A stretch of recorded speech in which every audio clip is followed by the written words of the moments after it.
So Don Paul Bates, thank you so much for joining us. Can you just tell me a little bit about yourself? I've got a kind of interesting backstory. I've done 25 years combined service, military and law enforcement. Grew up in Arkansas, and I now am running an MMA gym. I've done so for about a decade since I left being a full-time police officer.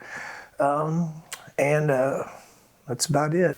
Okay, so when did you first meet Jake Barber? 1996, when I was serving at Fort Bragg, North Carolina with the 82nd Airborne Division. Now, we're constrained because of your DOPSers about the units that you were working for. We can't specifically name them, but basically, you were both working as special operations elite soldiers. Yeah, I was with the 82nd, and prior to my service with the Army, I was with the Air Force, and I met Jacob in that official capacity. And soon after we met, I started finding out that he was involved in different levels of service beyond the topical surface units that he appeared to be a member of, so yes. So Jake Barber tells us that he was essentially diverted out of what was the normal track program for a combat controller. Normally, I guess he might have been put into, say, something like Delta Force or one of the elite US Air Force groups, but he ended up getting diverted, he says, into a covert role. Yes. With an intelligence agency that we're not going to name. Yes. You can confirm that? Yes, I can. Are you happy to share, if necessary, your DD-214 with us to give us an idea about your... My DD-214? Oh, yes. I'll have two, one from the Air Force, one from the Army. Right. And so there's no question at all in your mind that Jake Barber is the person that he says he is, and he's had the service that he says he's had. Yes, served with him, and also been close friends for decades. The DD-214, the release document, discharge document for Jake Barber, though, it only shows him as being an aerospace mechanic. Doesn't that mean that that's not the case? When you're recruiting someone for programs that exist outside of public knowledge, and you're going to have them acting in ways, moving around, their capacity needs to be verifiable and explainable in a more mundane way. And at first, when I first met him, I thought the same thing, that he was simply a matter of a conventional military unit. Come to find out that was not the case. However, working in that capacity is a perfect cover story for the things he was actually doing for the unnamed three-letter agency. So he's not just an aircraft mechanic? No, he's not just an aircraft mechanic. It's a great cover. Let's talk about Jake Barber and his character as a human being. You guys, I know, in special operations, you're often in some tough situations. You have to rely on each other. Is Jake Barber a person who you would trust? Oh, yes. He's a person I would and have trusted with my life. If he says something, which he said to us, he's made extremely detailed allegations and comments to us about the program. Can we take it to the bank that what he is telling us is true? Absolutely. And the capacity I worked for Jacob was unique from the other people involved with the program. He's in a leadership role. As you'll find out interviewing me, I served in a pretty particular way for that program. But having both a military and extensive law enforcement background, I've seen extensive credentials that he maintained, and credentials he was even issued at specific points in time to accomplish specific things. These are not credentials that can be fabricated artificially per se. And given having worked within law enforcement and military communities, I've seen orders, I've seen credentials. He is a highly credible person who has functioned on multiple levels within covert operations. What do you think of his morals, his ethics? Oh, in my opinion, the very fact that he's coming forward in the way that he is exemplary of his character, because many people who come forward to disclose have their character assassinated. It puts their well-being in jeopardy on a lot of levels. There are people who've lost their lives. There's people who've lost their careers. Luckily, I think Jacob is smarter than the average bear. He is a very diverse person, that he's functioned both within his capacity in the covert community, but he's also a very successful entrepreneur. He has made a small fortune for himself with multiple businesses he owns and operates. And since you asked about his character, when you have a comfortable life and everything to lose and nothing to gain, I do believe that there's been some crackpots and people come forward over the years because they're seeking fame and fortune. He has fortune and no need for fame. What do you think about his decision to be a whistleblower on what's been going on inside the crash retrieving program? I think he's very strategically wise in his timing, because there have been people who've been involved with the program he's involved with that have lost their lives. And I think at this point, it is a good inoculation to any nefarious actions against him to come forward and share what he knows. And there's enough people now whose pedigree within government, within the military, very high-ranking officers, multiple special operations service members. There's actually a small army of people coming forward, and I think that he feels compelled to support these people who are being attacked professionally and personally, and it's a good defense for himself, I believe, and it's in defense of the greater good and the truth of this. It's an important time in history, and I think he feels compelled to do what he's doing. I've often said that the story of the suppression of the existence of a non-human intelligence engaging with this planet is the biggest story in human history. Oh, yes. Do you agree with that? I do.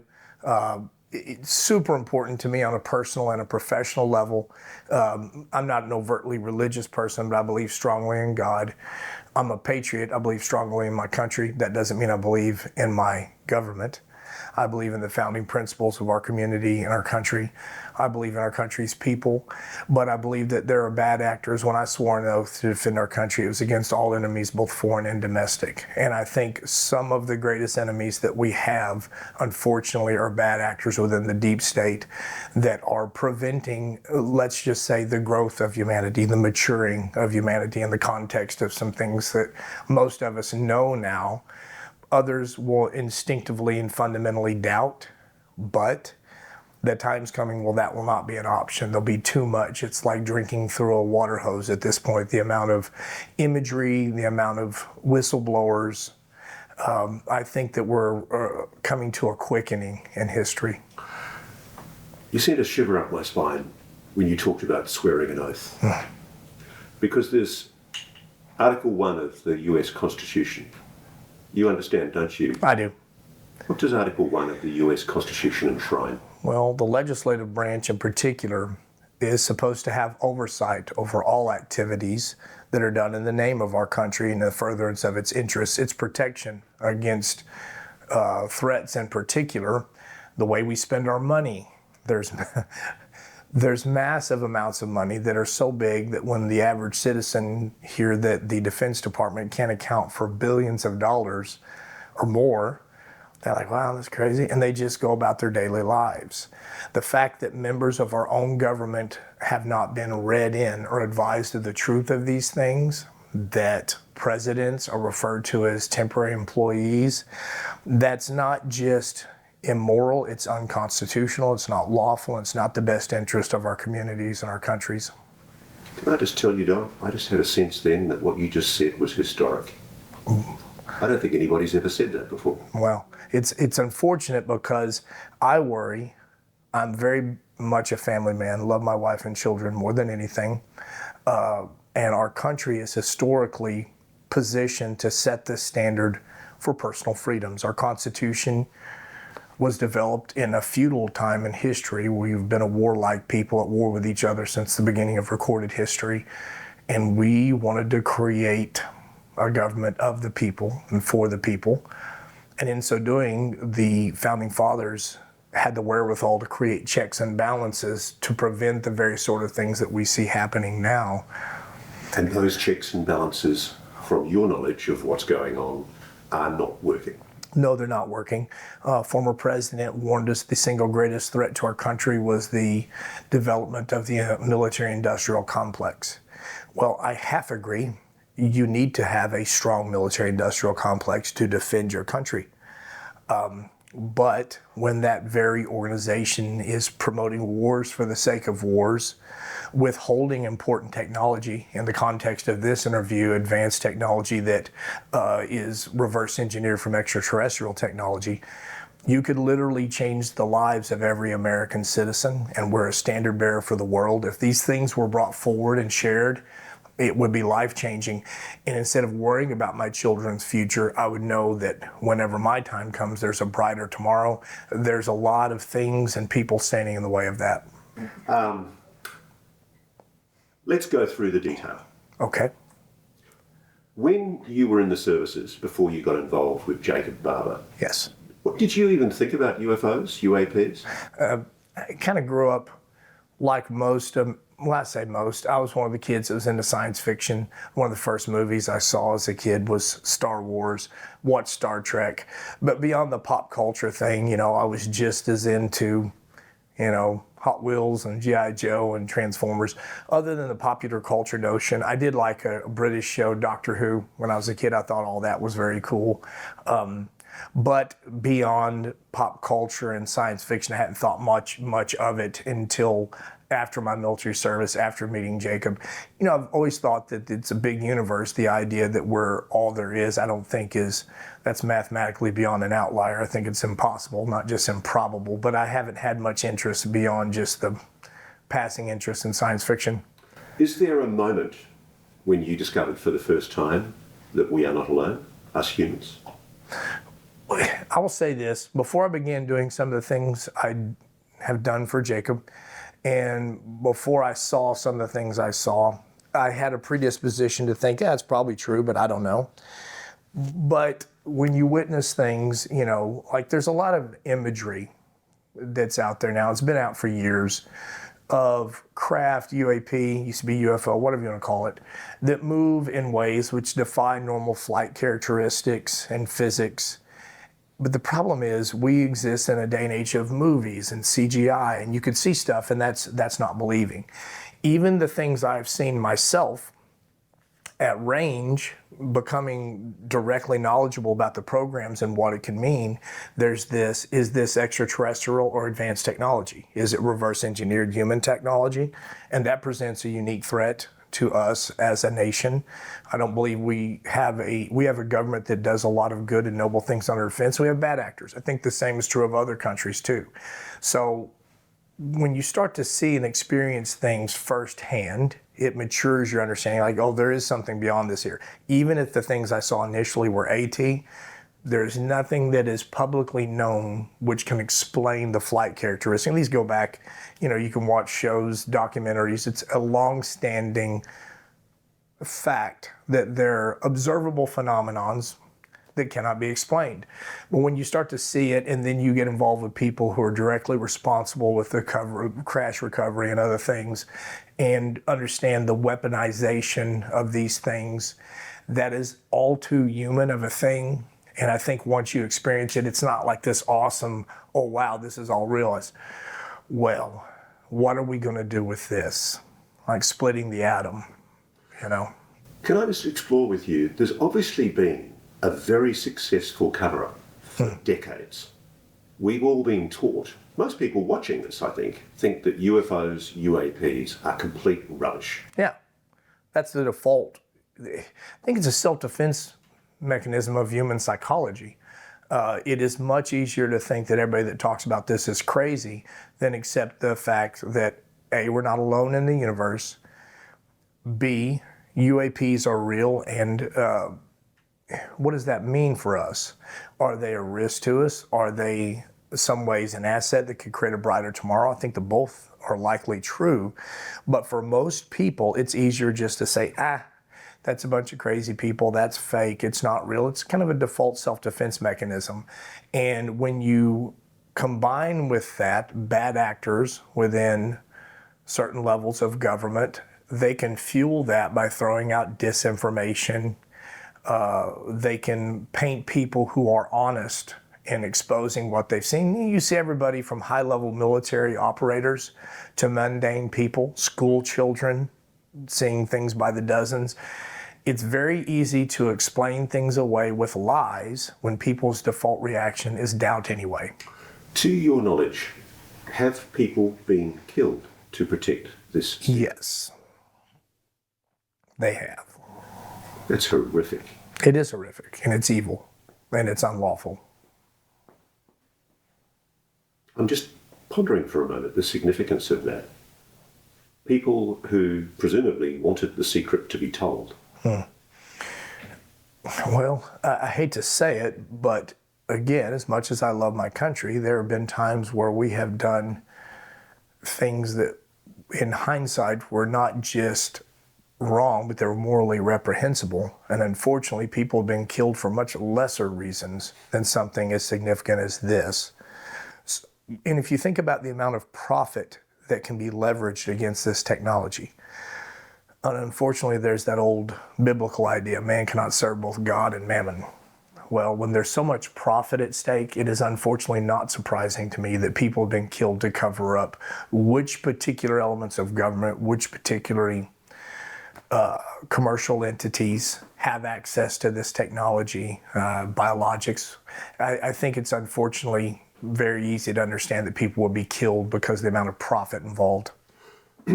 One of the problems, I think, the mistakes that we in the media often make is we tend to see the military or the intelligence community as one big monolith that all thinks the same way. I've been quite struck, not just because I've met you guys, by the number of people who have contacted me from within the legacy program for years, deeply concerned at the fact that this is being kept secret. Yes. Well, you have to think also, going all the way back to the development of the atomic bomb, there's an instinct within the intelligence community to compartmentalize knowledge and access to evidence and documents, because the single best way to make someone appear to be lying or in some way crazy is you don't give them the tools they need to prove. Even people, I believe you've interviewed Lou Elizondo, there are other people who have come forward, David Grush.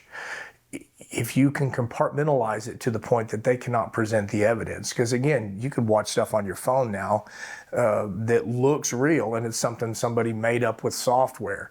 The easiest way to maintain this idea that this is all rubbish, I believe is the term you'd use, is just when you have everybody compartmentalized, but those same people know what they've seen. They know what they've done. They have seen evidence. They have taken and in this case been involved with crash recovery activity.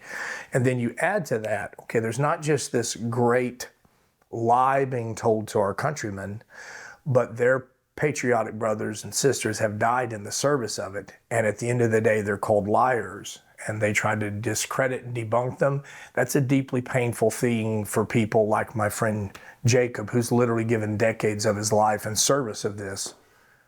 Ultimately, what you're assessing there is that Jacob's being the true patriot, honouring the terms of your constitution. He is. Well, again, love for one's country does not mean love for one's government. I'm sure we can all pick politicians on both sides of the aisle that we think did great things for our nation, and some that we think were horrible, bad actors. The truth is most are human beings, and they've done both good and bad things. I was a big fan of Reagan. You could list a number of things he did which were crucial to what we're discussing now. You could also describe actions that he took that some would consider villainous. No one individual is either fully good or bad. So now, like you said, it's not a monolithic one entity. There's organizations within organizations that may be performing similar functions that don't even know the other actors exist. And that creates quite a bit of risk. Obviously, there may be weapons that could be developed, or maybe's a word. Yeah. Technologies that could be developed from this alien technology. And as I say the word alien, my head explodes with the implications of what we're talking about here. We're talking about non-human intelligences, intelligent beings from somewhere else. Yes. And we have their technology. That's what we're saying here. Yes. Yes. It's mind-blowing. It is. What do you say to the people watching this who are going, I don't believe this? Well, I saw a meme that says something about conspiracy theorists are doing pretty good right now in terms of everything that we say. Within 5 or 10 years, you're considered ridiculous, and then you're vindicated when something comes down range. It is more and more, and this is the big thing, it's got to be tangible evidence that can be given to credible evaluators of tangible evidence, because imagery alone is not enough anymore. Even testimony, you're just going to have one person after another discredited, and that doubt reflex will kick in from whomever is viewing. But when things get to a point where so much information is coming forward and it can be supplemented with tangible evidence, there'll come a time when you can no longer deny it. And again, I fear that disclosure, there are those who want to disclose for very good and noble reasons, and those who want to disclose, I think, for evil and nefarious reasons. Similarly, I think some who have kept it hidden feel like they're being compelled to do so by good and moral reasons. Some have kept it hidden for very evil reasons. So you have a very complicated issue, and I think it's exactly what you said, Mr. Coldheart. It's literally going to change humanity's. We will never view our place in the universe the same again, and it'll be the most significant event in human history. And it's happening. It is. Right now. It is happening right now. So, is there one moment that you can tell me about when you've seen this technology for yourself for the first time? Honestly, it's kind of not that big a deal. Seeing them in the distance is one thing. I'll tell you one that aggravates me because I didn't see it when my cohorts did, and it's one that exists outside of DOPS or review, because we're now moving into a stage where I'm functioning as the same asset I've been, but publicly, for an organization that's being funded publicly. Some of the members of my team saw an object pass directly over my entry control point on a site I was at. And it was at such a range, and I was like, man, so I'm here facing this direction, and the thing passes over me in a direction I didn't see. It's not the ones I see that are cool. It's a feeling of being left out of the one that I can publicly discuss, which is quite irritating. So what types of craft have you seen? Have you seen the egg? The egg was the one, this last one. I'm going to go back in a time period which is not, and I'll say this too, part of what I did for Jacob is I performed a lot of peripheral duties, movement of people and things, something as mundane as I have a hazmat driver's license. I've protected people and things and moved people and things, but I'm not a pilot. My function on the team, again, I have communicated with high-level security officials on behalf of and with Jacob. Direct communications is dangerous because people have lost their lives, and it's probably more my law enforcement background where I became a good asset to Jacob and still am than my military background. Jacob is kind of hard because he's also my close friend, and he's risking quite a bit to do this. I was surprised, but not surprised. Surprised because of the risk, not surprised because of his character. It takes an act of courage, doesn't it? Oh, it does. And he has more to lose. Ross, he's a businessman and a very wealthy businessman, very creative entrepreneur. He's into music. He has a beautiful family, a lot of interests outside of this, literally risking everything. And he's not the average citizen. The fame is not going to be an asset to him. Let's talk about Psionics. I hadn't even heard that word until about 2 years ago. It's crazy, isn't it? There was a scientist in the program who said to me that if I needed to understand what was going on, I needed to understand consciousness. Yes. And it's true, isn't it? It is true. Consciousness. Well, I've had the pleasure of meeting multiple psionic assets. I've seen them function. I know that they're capable of doing what they're doing. And this is funny. I told you about the incident that I was present for that's happened since the classified stuff, but that's completely public. And that brings me to a funny story. So Fred and other members of the team see this thing. So Gary has the psionic assets doing their thing. Jacob's over there eating some food, and I'm watching all this going, this is very cool, this is very interesting, this is great. Because the proximity, because of my normal duties, I'm right there ready to rock, you know? So I go down my entry control point, and I come back, and everybody's all, oh my God. And then Fred tells me, and they're going through all this. And then, so I'm flying back to my normal life. And I'm sitting in an airport, having a drink, and I start getting all these information. There was a massive amount of reportings on social media in the immediate proximity of the work of the psionics. Now, the dog whistle, the science-based, I would say, the technology-based way of communicating with NHI and UAPs is one thing. But the psionics, man, it was the amount of activity in the area immediately proximal to what we were doing was amazing, even for me. So you can definitively say that you believe there is a capacity in the human mind to somehow psychically, telepathically connect with. Yes, and Dr. Nolan's done a good job. And I don't understand, I'm not even going to try to use the anatomical part of the brain because I mess it up every time I try to say it. But there's physiological signs that can be measured. Dr. Nolan's quite good at this.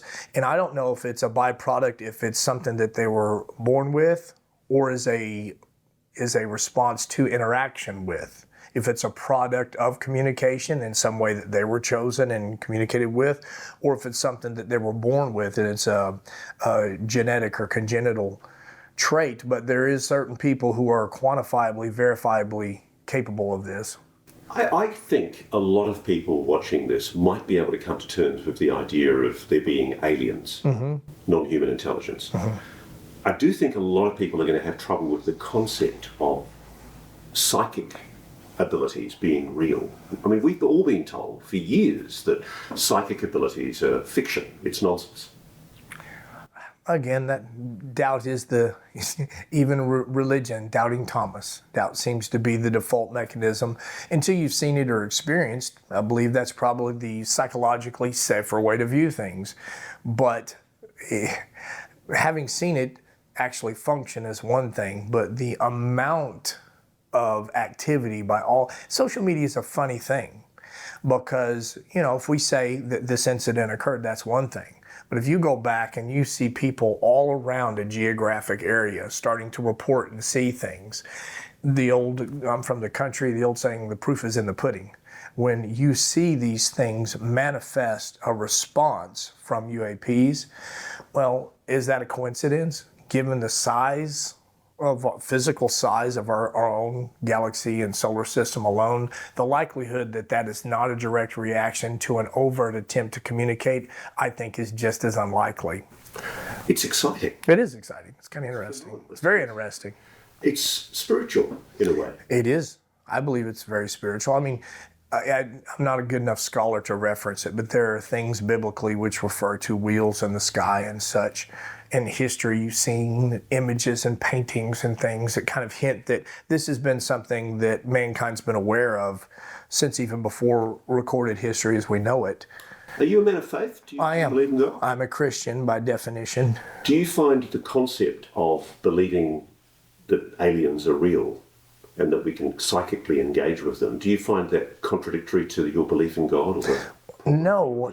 Now, some of my, I'd say, believing brothers and sisters, whether they be Christian, Muslim, Jew, or some other faith, I think they may find it antithetical, but to me that's a knee-jerk opposite reaction. If you think about a God as a prime mover, a creator of the universe, to think that a universe that we now know through modern science, I think we have something being stood up next year in 2025 that will be one of the most powerful ways to view our universe that we've seen in our history. We know that we have a very expansive universe.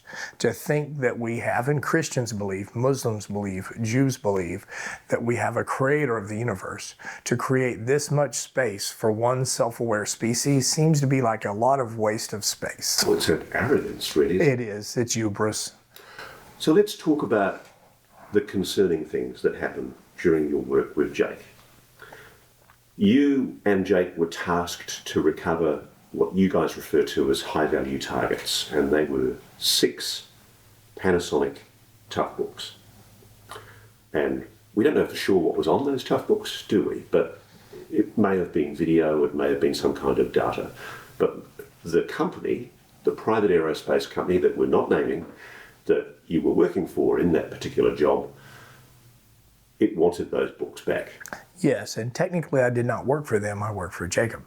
You would refer to me as a subcontract employee. Right. So what happened? I'm not going to discuss any of that. I've not been reviewed. My activities have not been reviewed by DOPSR. Can you confirm this? Were you involved in any of the retrieval attempts? Yes. And I'm not, out of respect for Jake, going to go into the detail of what happened, but I'm aware that a dangerous incident occurred. Let's leave it at that.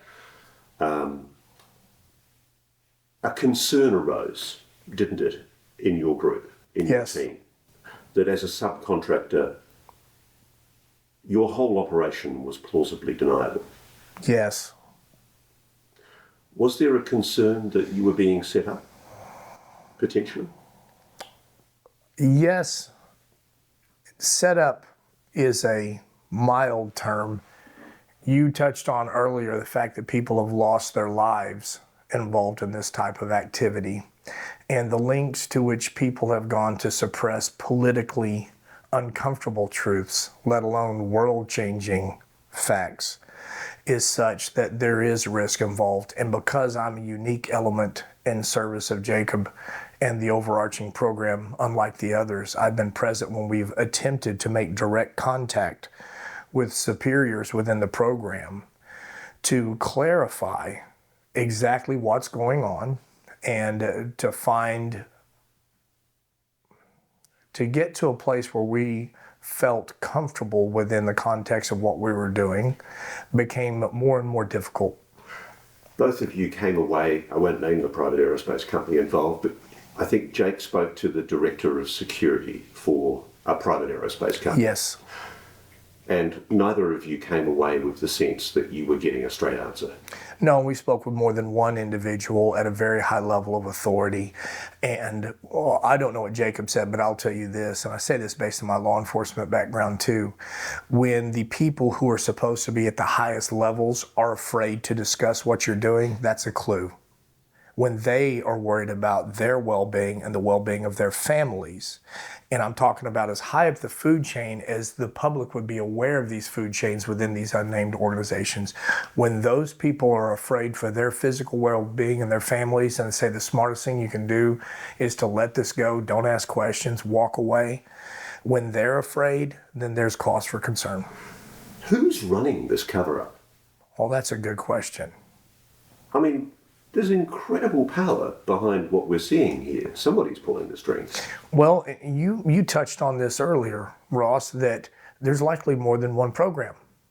So there's likely multiple cover-ups. If there's more than one organization within our government, let alone other governments, if they're organizations which are controlled not by the government proper, but by private industry that operate at a high level and that recruit and contract legacy assets within the government's programs, everyone, imagine something more valuable than oil, more valuable than any precious metal, something that could potentially be the most valuable technology in the history of mankind. How much time and money would they invest in trying to collect that? Okay, then now you have multiple private organizations, multiple government entities, all of them that may be existing sometimes in cooperation, but often not, compartmentalized. So you don't just have one cover-up. You have a culture that is inherently invested in making sure that what they're doing is not known because you don't want competition within industry or foreign adversaries. The default response of multiple entities would be to try to hide everything, deny, deny, deny. Can you think of any good reason why I can accept we perhaps in the public, just like we shouldn't know how to make nuclear weapons, I can accept there might be technologies that might be quite dangerous from alien technology. But in and of itself, can you think of any good reason why the public can't know that we are not alone? Well, I'm going to play devil's advocate and say yes, because I have a service background.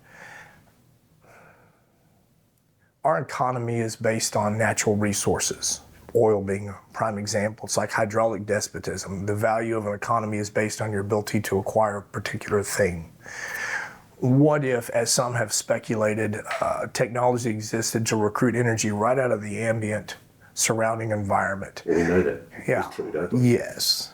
Well, okay, So what if that's, 0 point energy. if you have 0 point energy, what is the basis for the global economy? Everything of value instantly disappears. So now you have this war for control of that technology. So for one thing, it would fundamentally destabilize the economy of the entire world. That's a thing. Now we have nuclear weapons. Already we have foreign adversaries that have hypersonic weapons, and we're supposedly behind them. That's not the case. We all have hypersonic weapons. Okay, now imagine a weapon that can fire a device so fast you can't even measure it by the standard concept of acceleration of a solid rocket fuel-based weapon. If you could fire, and you talked about my faith, there are people who have very radical views of this world and God who want to wipe their enemies off the face of the earth. Would you want to put a propulsion system in the hands of those people if they could, with the touch of a button, annihilate massive numbers of people? So as I said, there are people, I think, that want to not disclose for reasons that they feel are noble and good. What do you personally think? Are we ready? Yes, because here's the thing. Even having played devil's advocate and said all that, and I don't know how or if this is edited, but I'll say this. In the context of everything I just said, you could keep all of that totally protected. I doubt there's very many people out there who could construct a nuclear bomb, even if they had access to the plans. But you could also disclose, yes, we've been in communication with non-human intelligence. Yes, there are multiple species out there. That fact in and of itself is not going to create doomsday weapons, and it's not going to destabilize the economy. It's going to cause the maturing of an entire people. And maybe we'll get to a point in history where instead of being adversarial, we realize, guys, we're part of a much bigger universe. Maybe we need to resolve some of our historical conflicts and start thinking about our place in the universe, not just our place in the world, not our country and our government versus this country and this government, but how are we as a species being evaluated by other species?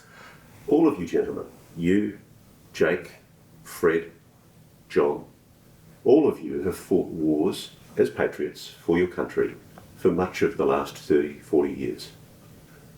The big message in all of this is that there is a technology that makes that whole idea redundant. Yes, that's the word I was going to use, but you beat me to it. Not just redundant, not just counterproductive. Sadly, many wars are fought for profit. It's not a good long-term strategy. Peace and prosperity should be the focus and the goal, and many governments, including my own, seem to have at many levels lost sight of that. And like you said, the disclosure of non-human intelligence, I would like to think that it would make people perhaps take our place in the world more seriously. You know, we exist, we have our popular culture, we have our sports teams, our musicians, people like me that are into politics, and we root for one team versus the other. All of that will be muted somewhat in the context of a greater truth. People of faith will be challenged to look more closely at their faith, not believe what they believe because it's what they're taught when they're young or they've gone through a bad experience in life and had a conversion experience. But no, we better think very seriously about God, our mortality, our place in the universe, because it's a bigger, more complicated universe than many of us think they know. There is a splendid anarchy in what Jake is proposing you guys do. Mm. It's called Skywatcher. Mm-hmm. Tell me about it. Well, I think it's unique. I do know there's some other people trying to attempt similar things in the GALILEO projects and other stuff. There are people trying to collect evidence. Evidence is exactly what you need, and it can't be imagery. There is imagery now that we know is true. It's collected by military organizations, and there's demonstrable flight characteristics moving in and out of the atmosphere, in and out of the ocean. Things can't move like that. But your doubting Thomases are going to say, hey, that's probably propaganda, it's misinformation, it's CGI. If you get tangible physical evidence, you can send craft or biologic samples to multiple universities and higher learning institutions, then there's no longer, you can't doubt it anymore. People would have to take a hard look at that point at the truth of the subject. You talked earlier about the issues with compartmentalization, meaning that it's very hard to know how big the program is. Left hand doesn't know what the right hand's doing. But there's another problem too, isn't there? Because good science depends on peer review and sharing ideas. Yes. And my understanding is that there are materials science breakthroughs that haven't happened because people's secrets are Unwillingness. so Yes. compartmentalized. Yes. I mean, the great thing that could happen is, I mean, I was so excited by Skywatcher because there was one of the greatest periods in American history was the Apollo moon program, where we said, we will send a man to the moon. Yes. And we did. The potential behind what Skywatcher can do is incredible. Well, it might force the hand of some of the bad actors. If you produce physical evidence and technology as a result of that physical evidence, there is physical evidence and technology already in the hands of certain organizations, both public and private. If you produce that evidence, you're kind of forcing them at this point to kind of get in a disclosure arms race. Well, yeah, you know this and you know this, but we know this and this. So at some point it would be mutually beneficial for everybody to finally put all their cards on the table. I think they'll be forced to do so. I'd be very surprised, Don, if the Russians and the Chinese aren't already trying to do the same thing. Oh, they are. Yeah. So there's this, as David Grush said to me when I interviewed him in 2023, there is a secret Cold War going on about this technology. Absolutely. And again, for good and bad reasons on both sides of the equation. But Skywatcher, in particular, I like the involvement of Dr. Nolan. We have psionics. We have technological assets that most people don't know exist. The dog whistle. The ability to contact and collect tangible evidence, it would be the game changer. I believe in your interview with Lou, he said it's not an event, it's a process. We may go from a process to an event. That is a game changer. And right now, unfortunately, we're on the precipice possibly of World War III. We have multiple hot spots around the world, which we seem to, as a species, be determined to destroy ourselves. We probably need a game changer event. We need something to make us stop and reflect and work collectively to a greater good. I appreciate that some of what you've seen is classified for good reason. That's completely cool. What I'm looking for here is the excitement, the aha moment. I'm looking for that moment when you suddenly realized, oh my God, this is real. Well, Can you give me a sense of that emotion? well, you think it'd be wonder, but it's more like I wonder what those who are involved with all of this are going to do with this. Where, I don't know, what's an event you could explain and compare it to? I don't know. Let's say I'm from the country. You're a kid. You get old enough to safely handle a weapon. Okay? So you're taught how a pistol and a rifle works, and it's very powerful, and it's an aha moment. And then you think, oh, good Lord, if mishandled, I could kill myself or someone else. That there is both wonder and weight with knowing versus believing. I believe in God. I have no proof. I choose to believe my particular faith. I believe in God. But when you know certain things exist, then you think about what is the weight of this in the hands of humanity, who has done both glorious and wonderful things throughout history and woeful and horrible things. So the wonder and the aha, yes, but seeing the craft.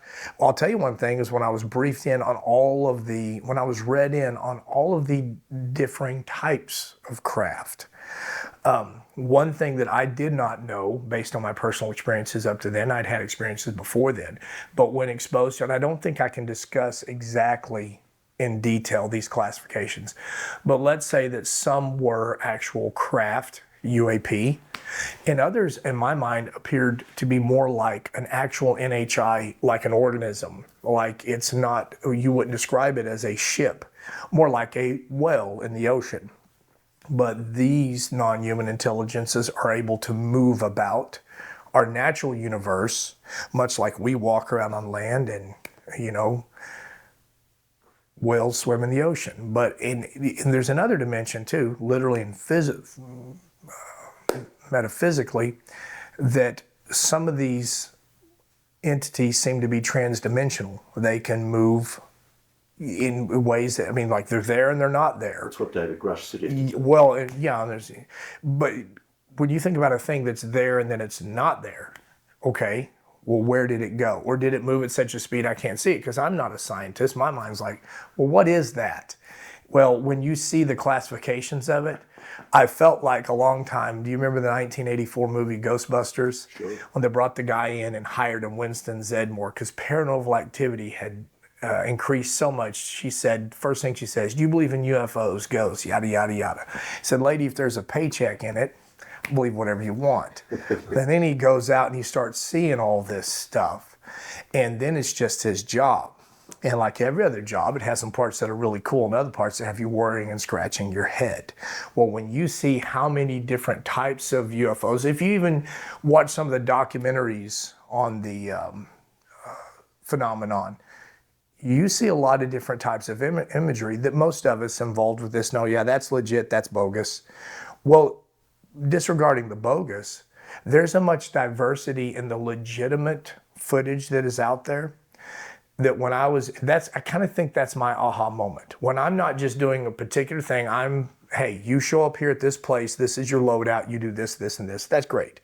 Well, when you're read in fully to just how much is known, how many various types of crafts and beings, I would say, that's what I would refer to NHI as, that's my aha moment. It's not getting handed the gun. It's told the details of this is a lot bigger thing than even you who has experienced and seen things on your own. Buddy, it's bigger than you could even imagine. The overwhelming sense I get from you and all the guys that have stepped forward this show is optimism. Mm-hmm. This is incredible. Yes. Again, I'm a patriot, I'm a person of faith, and I'm worried for my kids' future. This is interesting. I like being interviewed. None of it's more important to me than my children and their future. And we're in a very, very dangerous time in history. You asked me about our government and how our own legislative branch is supposed to have oversight of things. And it's failing. It's non-existent. When you have the only few people that seem to be read in are those who want to suppress and tell everybody else to shut up, nothing to see here. Well, that doesn't give me hope for my children's future. What gives me hope is the people like Jacob who are willing to risk everything and say, yeah, no, not only is it real, I've been involved in it for decades, at great personal risk to his health, his wealth, and his well-being. It could have cost him his life on a number of occasions. It's cost him his health. And now he's risking his entire life and livelihood to share this. So I hope all those people that watch this and that they doubt take into consideration what these men are risking to share this with you. Why would they do that? There is a lot to lose, and the only thing to gain is the betterment of mankind. I would not myself have risked this if not asked to come forward and share this by Jacob. People they don't in their day-to-day lives realize what he's risking as opposed to a normal asset. Normal assets are not millionaires. They don't own multiple businesses. One of their greatest allies is their anonymity, because if you're a person of means, everybody wants something. One of Jacob's greatest assets up to now is nobody meets him thinks that he's a multimillionaire, that he's involved with all these things and other things. Really interesting ventures. He's a true Renaissance man. He's, plays music. He and I have had our share of bouts combatively. We do martial arts. Very interesting dude. He's got a very prestigious pedigree. He trained with me in the martial arts way back in the day in the military and since, but he's actually trained with world-renowned instructors. He's given up and risking quite a bit for this. And if it wasn't for knowing his character and why he's doing it, the amount of, I hope that the persons watching this would realize how much he's risking to share this knowledge. Now, one of the things I take heart from is that you've emphasised there are good people. Very good people. In the military and the intelligence community who do want this story told. Yes. But there are bad people. There are malign people. Yes. What are they going to try and do? How do you think they'll respond? Well, how they respond to David, how they respond to Lou Elizondo. And because it's compartmentalized, I know some of these people, I don't know a bunch of them. So I have to do the same thing that your viewers will do. Well, is this person legit or are they full? It's hard to tell. I do know this, though. All of those who are disclosing, the knee-jerk reaction is to discredit their mental health, to call them a liar. I believe a high-level military official came out later and said, no, well, Zondo was in charge of exactly what he said he was in charge of. You can believe what you want about everything else he says. That was his position. He did do that job. Well, these people are risking so much when they do this. I think that that's the epitome of evil when you have members of your own community, your own military, your own government, your own private organization that are attacking you, engaging in character assassination, potentially having people killed. That's a horrible state of affairs. This isn't just a story about UFOs, is it? No, about human nature. But it's also a story about restoring American democracy. Oh, you'd asked me about that, and that's very true. And because I'm going to look at another historical event, the assassination of Kennedy. Okay, everyone knows that there are things which are not being disclosed. Let's use that as metaphor for this. Why? Everyone involved's dead. You're not exposing anyone to individual harm. Why are you still refusing? Because if you don't tell the truth, if you're intentionally withholding that from the American people, you're talking potentially about killing a duly elected president for some nefarious reasons. Then democracy does not exist.